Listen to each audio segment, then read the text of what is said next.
Yang penting adalah dukungan rakyat, kekuatan arus bawah. Kekuatan yang maha dahsyat, kata Bung Karno, itu adalah persatuan rakyat.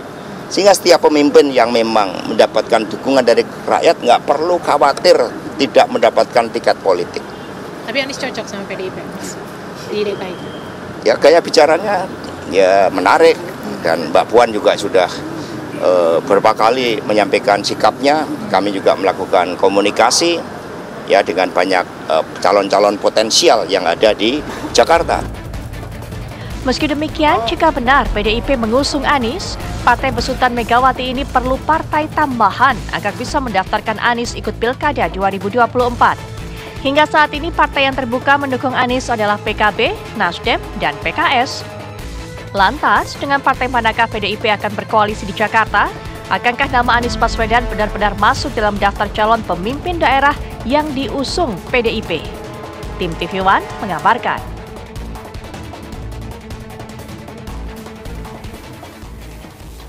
Oke. Setelah sinyalemen PKS mencabut dukungan kepada Anies, nampaknya PDIP ingin mengusung Anies begitu ya. Lebih plong kayaknya PDIP. Lebih plong ya. Dan kabarnya 14 Agustus kan PDIP akan umumkan siapa saja yang akan diusung menjadi kepala daerah, calon kepala daerah salah satunya adalah wilayah Jakarta. Akankah Anies? Kita akan membahas hal ini dengan narasumber yang sudah hadir di studio. Sudah ada Bang Ciko Hakim, politikus PDIP. Selamat pagi. Assalamualaikum Bang Ciko. Waalaikumsalam. Kemudian juga ada Mas Ahmad Hoirul Umam, analis politik Universitas Paramadina Jakarta. Pagi Mas Ari, Mbak Rati. Nanti juga akan bergabung bersama kami Bang Refrizal, politikus dari PKS, tapi saat ini kayaknya masih akan join ya. Kita langsung ke Bang Ciko. Jadi tanggal 14 ada nggak nih nama Anies nih? Soalnya makanya makin kuat katanya. Makin kuat nih kayaknya gitu nih. Ya, gitu ya.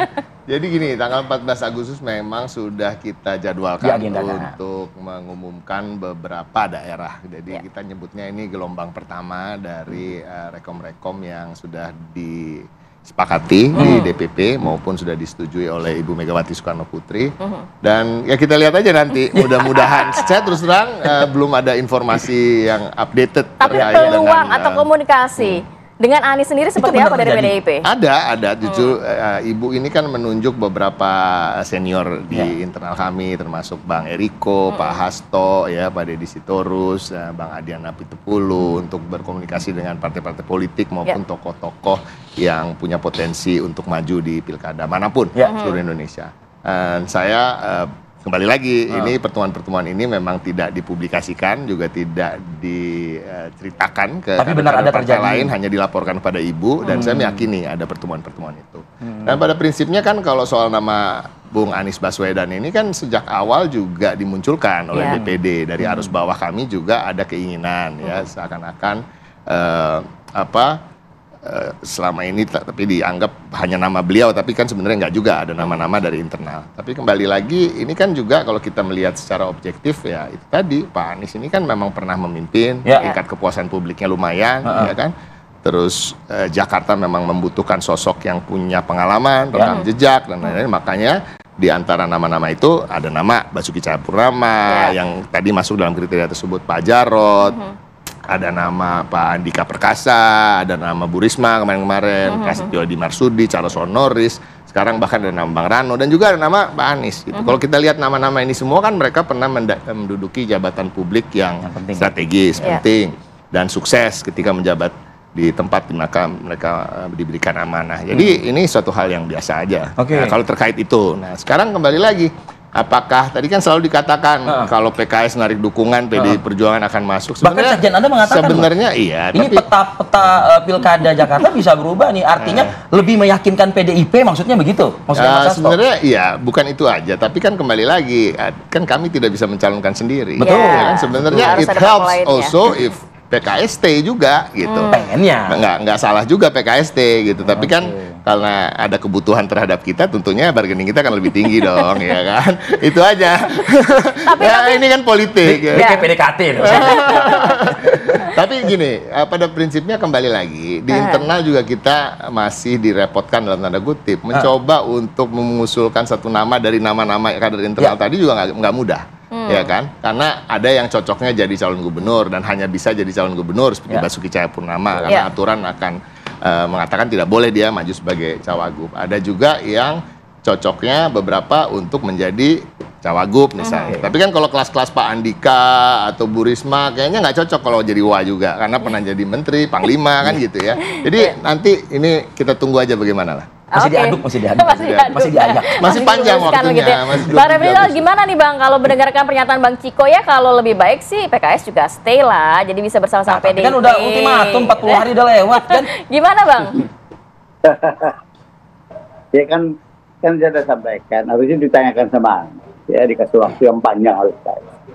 Karena PKS itu hanya 18 kursi, harus tambah 4. Dan PKS telah memutuskan, yaitu Anies Soebul Iman, disingkat dengan Aman. Nah, Aniesnya belum jelas. Dengan keputusan itu 2 pilihan buat Anies. Satu, Anies waktu itu ya, satu Anies menjadi mengambil Soebul Iman sebagai wakil. Juga kalau bahasa Pak Adi Praitno itu bukan kaleng-kaleng gitu ya. Yang diusulkan oleh PKS itu nggak kaleng-kaleng, mantan presiden PKS ya, mantan wakil ketua DPR RI, bukan kaleng. Juga dia doktor, PhD, nggak ada kekurangan sedikit pun dari Soebul Iman. Tapi kan sampai 4 Agustus kemarin memang belum ada kejelasan dari Pak. Yang ada polemik di publik, harusnya tidak ada polemik di publik itu. Harusnya misalnya Anies bisa ngomong baik-baik ke presiden PKS atau ke Dr. Salim ya, ke pimpinan PKS. Dia kan dia akrab sesuatu. Nggak boleh ribut-ribut. Dan saya aja pakai baju nomor 1 misalnya. Tandanya PKS itu kemarin ikhlas. Kalau Pak Refrizal tuh kayaknya masih belum move on dari nama Anies Baswedan sih kayaknya ya. Bukan masalah mau apa ya. Jadi ada yang bilang PKS itu hebat, ada Anies. Enggak juga. 2004 PKS itu 24%. Saya ngusung sendiri. Ya. Nah, PKS berpengalaman mengusung, menjadikan Anies menjadi gubernur. Tahun 2000 lawan incumbent Basuki Cahayapurnama atau Ahok ya. Itu PKS. Gerindra kita aja Gerindra karena kita nggak cukup waktu itu mengusung Anies sebagai gubernur. Kita ajak Gerindra untuk mengusung berpasangan dengan dari calon Gerindra waktu itu yaitu Bang Sandi. Jadi jangan dibilang PKS itu lari dari Anies. Anies itu juga nggak boleh cemen begitu. Kita orang anak muda sekarang gitu. PKS itu sangat loyal sama Anies sejak 2017 ya, 2 putaran. Ya. Dan saya waktu itu masih anggota DPR.